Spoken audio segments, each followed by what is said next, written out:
بسم اللہ الرحمن الرحیم نحمدہ ونصلی علی رسول الکریم اللہم صلی علی محمد وعلی آل محمد کما صلیت علی ابراہیم وعلی آل ابراہیم انک حمید مجید اللہم بارک علی محمد وعلی آل محمد کما بارکت علی ابراہیم وعلی آل ابراہیم انک حمید مجید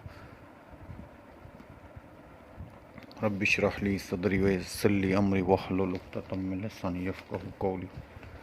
تو دوستو بزرگوں، ہماری بات جو چل رہی تھی وہ سیرت کے موضوع پہ چل رہی تھی، اور بات جو تھی وہ حضرت بی بی خدیجۃ الکبریٰ کے نکاح پر چل رہی تھی۔ تو بی بی عائشہ رضی اللہ تعالیٰ عنہ فرماتی ہیں کہ مجھے بڑا غیرت آتی تھی اس بات پہ کہ جب حضور بات کرتے تو فرماتے کہ بی بی عائشہ بی خدیجۃ الکبریٰ کے بارے میں فرماتے رضی اللہ تعالیٰ کہ بی بی خدیجۃ الکبریٰ نے ایسا کہا، بی بی خدیجۃ الکبریٰ نے ایسا کہا، بی بی خدیجۃ الکبریٰ نے ایسا کہا۔ کوئی فرمایا کہ کوئی اگر کہیں پہ کوئی چیز آتی تھی تو وہ فرماتی تھی کہ بی بی خدیجۃ الکبریٰ کی جو سہیلیاں ہیں ان کے گھر بھیج دو، یہ ان کے گھر بھیج دو، یہ ان کے گھر بھیج دو۔ تو بی بی عائشہ رضی اللہ تعالیٰ عنہ فرماتی ہیں کہ ایک بار میں حضور اقدس صلی اللہ علیہ وسلم سے کہا کہ آپ ہر وقت بی بی خدیجۃ الکبریٰ کے بارے میں بات کرتے ہیں، کیوں بھلا؟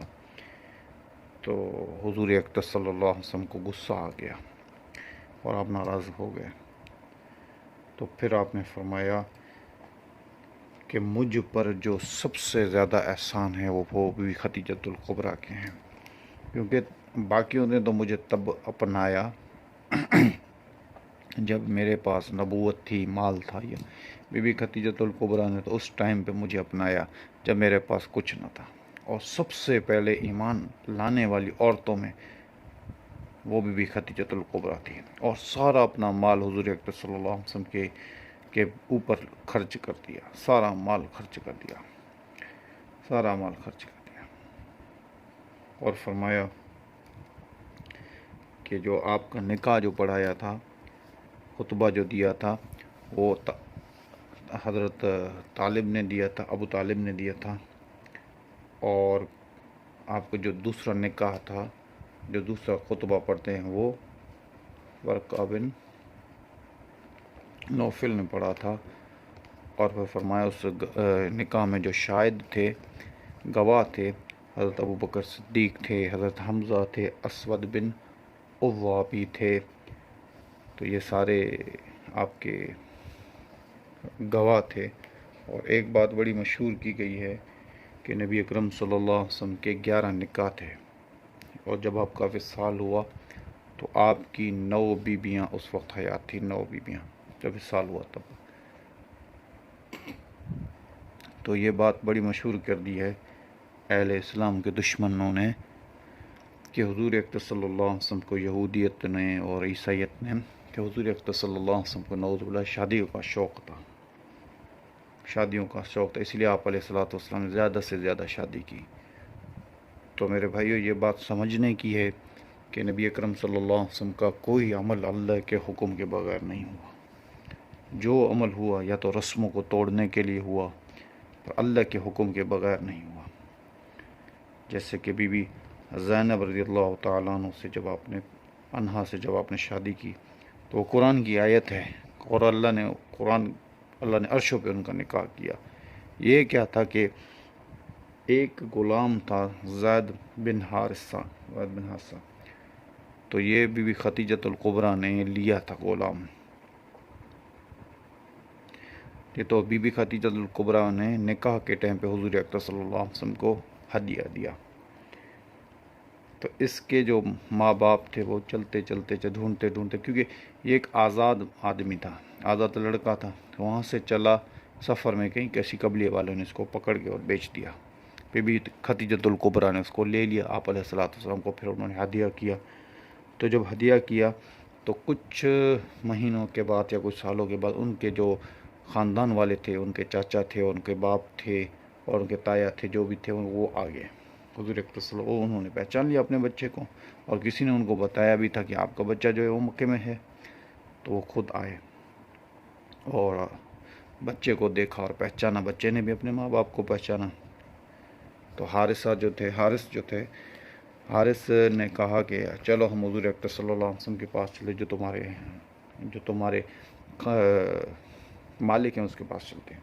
پھر ان کے پاس گئے، نبی پاک صلی اللہ علیہ وسلم کے پاس گئے اور نبی پاک صلی اللہ علیہ وسلم کو کہا، یا رسول اللہ، آپ نے سنا ہے کہ قریش بڑے دل سخی ہوتے ہیں، لوگوں کو ہدیہ دیتے تھے، اور یہ پورے مکے کا۔ تو آپ نے فرمایا کیا ہوا؟ تو کہنے لگے کہ یہ بچہ جو ہے یہ میرا ہے اور یہ آزاد ہے اور ہم آزاد ہیں، کسی نے مجھ کو پکڑ کے اور پھر آپ نے فرمایا کہ میں نے کبھی غلاموں جیسا اس کے ساتھ سلوک نہیں کیا، اپنے بیٹوں کی طرح میں نے اس کا سلوک کیا، جس کا مفہوم یہ ہے۔ تو اگر آپ زید کے باپ ہیں اور آپ ان کے تایا ہیں خاندان، تو جیسے زید چاہے تو ویسے فیصلہ کرے۔ اگر زید کو ادھر میرے پاس رہنا ہے تو بھلے رہے، اگر جانا ہے تو بھلے جائیں۔ تو کتابوں میں آتا ہے کہ زید رضی اللہ تعالیٰ عنہ کے آنکھوں سے آنسو آ گئے، انہوں نے کہا کہ نہیں، آپ پھر اپنے باپ کو دیکھ کے فرمایا کہ اے بابا، تم جیسے تو اتنے میں قربان کر دوں گا حضور اکرم صلی اللہ علیہ وسلم کے اوپر۔ تو زید کو اس کے ابو نے کہا، بابا نے کہا، حارث نے کہا کہ زید، کیا تو ترجیح دیتا ہے غلامی پر؟ ہاں، آزادی، کیا تو غلامی کو ترجیح دیتا ہے آزادی پر؟ زید نے کہا کہ ایسے آدمی کے غلام بننے میں کوئی وہ نہیں۔ تو بڑا قصہ مشہور ہے، کتابوں میں بھی یہ قصہ آتا ہے۔ تو زید کو آپ علیہ الصلوۃ والسلام نے اپنے بیٹے کی طرح پالا اور بڑا کیا۔ تو پھر زید کی شادی کروا دی اپنے پھپھی سے، پھپھی کی بیٹی تھی ان سے، زینب نام تھا ان کا۔ تو جب وہ تھی، زینب تھی، تو زینب کے ساتھ زید کا وہ معاملات صحیح بنے نہیں، زینب کے ساتھ زید کے معاملات صحیح بنے نہیں، تو زینب نے طلاق دے دیا، زید نے طلاق دے دیا زینب کو۔ ٹھیک ہے، پھر نبی اکرم صلی اللہ علیہ وسلم نے اپنا نکاح نامہ ان کے پاس بھیجا، رضامندی کے لیے آدمی بھیجا کہ آپ جاؤ زینب رضی اللہ تعالیٰ عنہ سے کہو کہ نبی پاک صلی اللہ علیہ وسلم فرماتے کہ ہم آپ سے نکاح کرنا چاہتے ہیں۔ فرمایا، انہوں نے کہا کہ میں نے کوئی کام اللہ کے حکم کے بغیر نہیں کیا، آج میں یہ کام بھی نماز استخارہ پڑھتے پھر میں آپ کو بتاؤں گی۔ اور تھوڑی ہی دیر میں قرآن کی آیت نازل ہوئی آپ علیہ الصلوۃ والسلام کے اوپر، اس کا مفہوم یہ ہے۔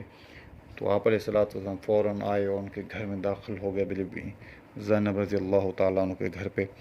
تو انہوں نے کہا کہ ان کو بڑا عجیب لگا کہ آپ علیہ الصلوۃ والسلام ایسے میرے گھر میں کیسے داخل ہو گئے۔ پھر فرمایا کہ اللہ نے تمہارا نکاح کر دیا ہے میرے ساتھ عرشوں پر، خود اللہ نے کیا۔ تو بی بی زینب رضی اللہ تعالیٰ اس بات پہ بڑی وہ ہوتی تھی، خوش ہوتی تھی، اور دوسری ازواج مطہرات پہ کہ سب کا نکاح تو زمین پر ہوا پر میرا آسمان پہ ہوا، سب کا نکاح تو لوگوں نے پڑھا پر میرا نکاح نبی پاک صلی اللہ علیہ وسلم سے اللہ نے عرشوں پر پڑھا۔ تو بڑی فضیلت تھی ان کی، بی بی زینب رضی اللہ تعالیٰ عنہ کی۔ اس کے بعد بی بی صفیہ رضی اللہ تعالیٰ عنہا جو تھی، یہ بڑے سردار کی بیٹی تھی، اور خیبر جب فتح ہوا تو ایک سردار کی بیوی بھی یہ تھی، جو خیبر کا سردار تھا اس کی بیوی تھی، اور دوسرے ایک سردار تھے، بڑے سردار تھے، ان کی یہ بیٹی تھی۔ تو حضرت دحریہ ایک صحابی ہیں، ان کے حصے میں آ گئی۔ تو صحابہ نے کہا یا رسول اللہ، یہ جو ہے یہ یہودی ہیں، اور یہودیوں کو کبھی عزت نہیں ملی اسلام آنے کے بعد، پھر مدینے میں تھے، مدینے سے پھر خیبر آگے، آخر میں بھی یہی رسوائی ان سے ہوئی۔ تو یہ جو بی بی صفیہ ہیں، آپ ان سے، آپ کی غلامی میں آ جائے، آپ ان کو کنیز بنا کے رکھیں، آپ ان سے شادی کر لیں، کیونکہ جس صحابی کے حصے میں آئی ہیں ان صحابی سے زیادہ ہیں کہ آپ ان کو حصے میں لے لیں۔ تو حضور اکرم صلی اللہ علیہ وسلم ان سے راضی ہو گئے، اور آپ علیہ الصلوۃ والسلام نے ان سے پھر نکاح کر دیا۔ حضرت دحریہ کے آپ نے فرمایا کہ یہ تو دحریہ کے حصے میں ہے، میں کیسے اس سے لے سکتا ہوں؟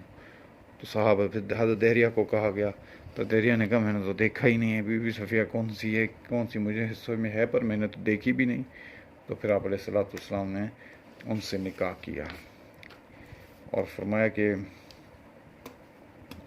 بی بی صفیہ جو تھی ان کے چہرے پہ ایک نشان تھا نا، تو نبی پاک صلی اللہ علیہ وسلم نے پوچھا کہ صفیہ تمہارے چہرے پہ یہ نشان کہاں سے آ گیا؟ تو بی بی صفیہ کہنے لگی کہ یا رسول اللہ یہ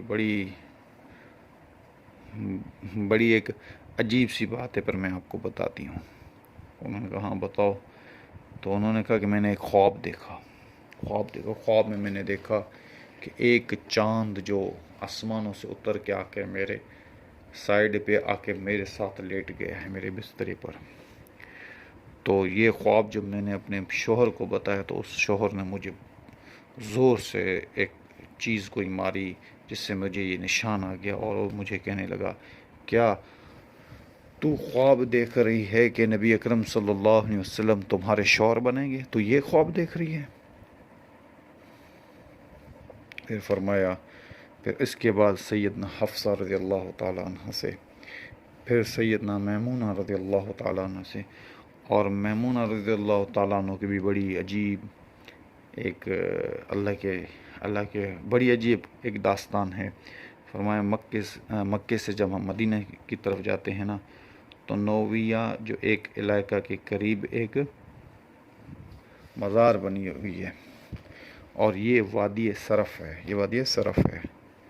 کہ بی بی میمونہ یہ یہاں پہ پیدا ہوئی تھی، اور یہاں پہ ان کا نکاح ہوا، اور یہاں پہ ہی ان کی موت ہوئی، اور یہاں پہ ہی یہ دفن ہوئی، اور حضور سے نکاح بھی ان کا یہاں پہ ہوا، پھر ان کے بعد موت بھی یہاں پہ ہوئی، اور پھر دفن بھی یہ یہاں پہ ہی ہو گئی۔ پھر بی بی جویریہ رضی اللہ تعالیٰ عنہ سے حضور اکرم صلی اللہ علیہ وسلم کی جو ہے وہ نظر ابن حارث کی بیٹی تھی بی بی جویریہ رضی اللہ تعالیٰ عنہ۔ نظر ابن حارث جو تھے یہ بنی مستقر کا بہت ہی بڑا سردار تھا، ایک قبیلہ تھا اس کا بہت ہی بڑا سردار تھا۔ حضور اکرم صلی اللہ علیہ وسلم کے خلاف ہی آیا اور جنگ کی، اور حتیٰ کہ اللہ جل شانہ نے حضور اکرم صلی اللہ علیہ وسلم کو اس جنگ میں فتح دی اور ان کو شکست دی۔ جب ان کو شکست دی تو بی بی جویریہ رضی اللہ تعالیٰ عنہ حضور اکرم صلی اللہ علیہ وسلم کے پاس آئی، تو حضور اکرم صلی اللہ علیہ وسلم سے عرض کیا گیا کہ یا رسول اللہ یہ جویریہ جو ہیں، بی بی جویریہ جو ہیں وہ ایک سردار کی بیٹی ہیں، اور یہ بات بھی ہے کہ وہ آپ کے خلاف، وہ آپ کا دشمن بنا، پر یہ تو سردار کی بیٹی ہیں، تو اس سے یہ اچھا ہے کہ آپ ان کو اپنے نکاح میں لے لیں۔ تو حضور اکرم صلی اللہ علیہ وسلم نے قبول کیا، اور آپ علیہ الصلوۃ والسلام نے ان کو نکاح میں لیا۔ اور بی بی عائشہ رضی اللہ تعالیٰ عنہ فرماتی ہیں کہ بی بی جویریہ رضی اللہ تعالیٰ عنہ جیسی خوش نصیب خاتون میں نے اور کوئی نہیں دیکھی۔ تو پوچھا گیا کیسے خوش نصیب خاتون؟ تو فرمایا کہ جتنی عورتیں اس خاندان کی تھی سب نے کہا کہ بھئی یہ تو حضور کی جو ہے بی بی جویریہ رضی اللہ تعالیٰ عنہ کا خاندان جو ہے یہ حضور سے ان کی نسبت ہو گئی ہے، اس لیے جن کے پاس کوئی غلام ہے، جن کے پاس کوئی کنیز ہے تو سب اس کو آزاد کرو۔ فرمایا 100 سے زیادہ لڑکیاں، 100 سے زیادہ غلام، 100 سے زیادہ کنیزیں اس وقت میں آزاد ہوئی۔ تو فرمایا گیا یہ تو برکت بی بی جویریہ رضی اللہ تعالیٰ عنہ کی تھی۔ تو انشاءاللہ اگر زندگی رہے گی تو آگے بھی بات چلتی رہے گی ازواج مطہرات کے بارے میں، پھر آگے دوسری تفصیل جو ہوگی آپ کے سامنے ہوگی۔ وما علینا الا البلاغ۔ سبحان ربک رب العزت عما یصفون وسلام علی المرسلین والحمد للہ رب العالمین۔